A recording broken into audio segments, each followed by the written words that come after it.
Alt 105.7, Albany's new alternative. It's Steve Richards. Backstage at Mountain Jam 2018. Look who I found. Portugal The Man. How's it going? Howdy. Good. How you guys doing? We're doing great. How's the tour been going so far? Day one of a massive push, I would like to call it. Yeah, we just got in this morning. We're about to go on a 9.5 week run, so just kicking it out here. Yeah. The name of the album, Woodstock, was inspired by a place not too far from here. John was inspired by. What's the story behind that?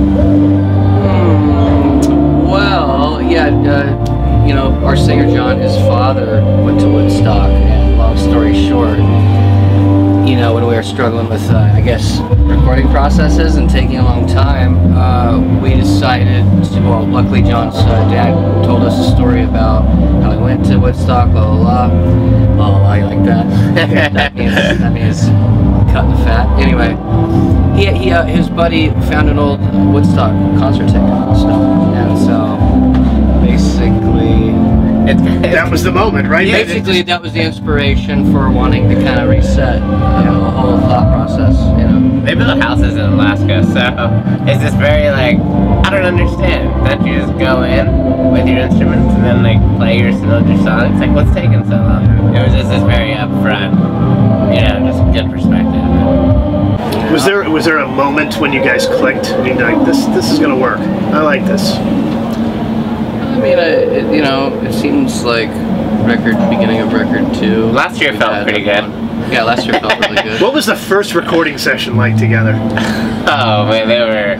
Well, marathon session? Well, you know what's crazy is we've had the same, one of the same producers work on every single album up to date. So we were sitting in the studio last week with one of the guys that recorded all of Waiter. So there's a certain level of comfort that we have with. Yeah, he's our extra band member, I guess you could almost say. He's great, dude. Helps out with the whole process.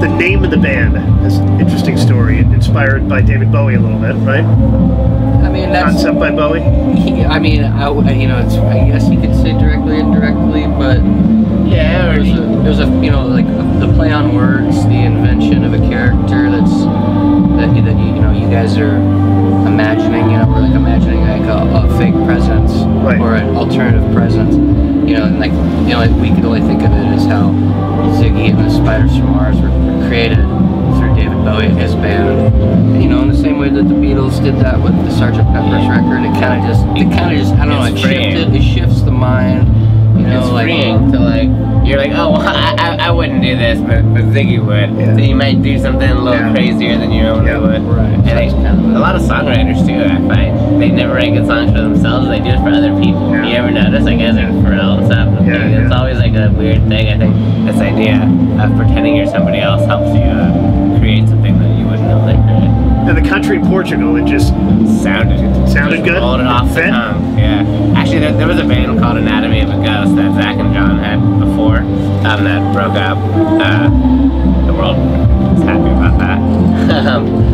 But Portugal was the name of a character in one of the songs in the other band. So the idea was that this was going to be a band, not David Bowie, but a group of people. Yeah. So a country is a group of people that have one voice in the world. So the idea was that the guy would be named after a country, and then Portugal just sounded. The success of the 2 big songs, what's that been like? I mean, was that expected? I mean, were you shocked by it? I wasn't not expected, not shocked. I mean, no, a little bit taken aback. It's just, who would have thought, you know what I mean? Yeah, we never really planned on that. Like, you can't really plan for that, otherwise you don't do it. Those 2 songs, when you first recorded them, was it like, man, this I think this has potential to be big? Do you have that feeling?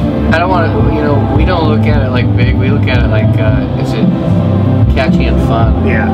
It's kind of sort of more like that. That's how I taste it in my mouth. Yeah, we didn't know, because we were listening to feel it still like, right before we sent it off for mixing. I don't know, I mean, it sounds good. I mean, I feel like this is what the radio should be like. Like, that was like kind of... You did have them, so you did. Well, I mean, but yeah, but with kind of a very solid... A lot of them, yeah.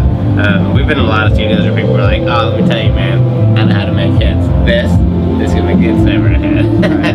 You can't try. Like you can hear people try. What are some of the other songs in concert that you've been playing that get a good reaction?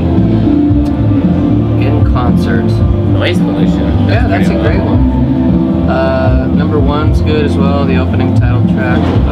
Yeah, I mean, you know, we generally play almost half the new record. Any personal favorites you guys have to perform? I like Feel It Still. I think it's a lot of fun. Yeah, me too. Yeah, it's just such a different number in terms of what else what we're used to doing. Yeah. I feel like it is a breath of fresh air when we play that tune. So. It's cool. How about playing festivals like this compared to theaters and clubs that you guys have played in? Any preference there? I like it outside. I do. I mean, I like it inside. Yeah, it's a little. You win on. You win in two different ways. Out here, fresh air. The people are probably a little more comfortable, and it's a planetary thing. It stays like that. It gets a little cosmic on the inside of a club. Sometimes. The atmosphere and everything is all in charge. The whole thing could just be ran by a group of people, you know what I mean? And they can just be like, you get to have this much fun in my house. I mean, everything's ran by a group of people. But you know what I mean? Like, sometimes clubs can be a little more restricted. I like playing devil's advocate. So just as somebody all we do is riff. As somebody who loves Sonic, Jason really likes Sonic. It's like recording quality, fidelity.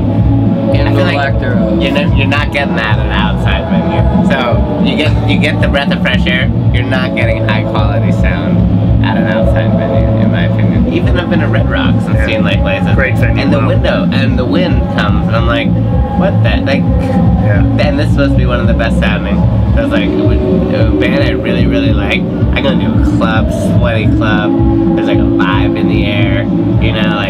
They got all their lights, they got all their projections. It's like doing stand-up comedy. You're supposed to have like a roof, a short ceiling roof, and it makes a big difference, What do you guys do when you come off the road? Do you totally unplug? Well, we don't really get off the road too much. Yeah, there hasn't been really an off the road vibe. A week or two. We've had a couple of weeks off, sort of. Yeah. What do we do? I don't know. I think we just try to do things in our private life, just like relax and. Some of us have kids. We hang out with our girlfriends. Yeah, it's that stuff. Do you guys write on the road? Can you write on the road? Yeah, we can. It's just like it holds like a certain level of quality, obviously. You can write on the road. You're working on new material now? Yeah. Always. For sure. Yeah, we write on the road. I mean, it's one of the catches. Like, you can record anywhere now. You know what I mean? Yeah. You can record a record in the studio and you'd be like, wow, that sounds shockingly good. It's kind of sucks that now there's just a lot more records out there to sift through, but you can record ideas literally anywhere. So, but we go to real studios to record them, but we'll set up a little thing on tour and throw around ideas and stuff. Yeah, I noticed you guys recorded in El Paso, studio there. How'd you wind up in El Paso? I don't really recall. I wasn't there the first time. We've been there a lot. I wasn't there the first time. It's kind of I think it was just kind of word of mouth that it was a great place to go to, and I think it was probably requested by a couple people, and it was that kind of thing. Amazing guy. Tony runs it. Yeah. It's out in the middle of nowhere. There's 3 different studios, 45 minutes outside of El Paso. It's called Tornillo. It's just amazing because you go there and you go there to record a record, so there's just zero distraction. I was gonna say no distractions. So here we are again. There's that yin and yang here. So he thinks that kicking gravel around and dodging scorpions in the desert is good for recording a record. I think I would rather be. I would want the constant distractions and the chaos of like a city. I would want to be like in a city with a studio and then be like. Brain meltdown, going for a walk, gotta take care of my crap. If I'm out here in this country, what my brain meltdown, what I do, go kick dust every time. So, like for me, it's obviously I like the city for that stuff. Well, we've been kicking dust. Portugal The Man. They're about to go on a little while here at Mountain Jam 2018. Guys, thanks so much. Thank you. Appreciate it. All 105.7, Albany's new alternative.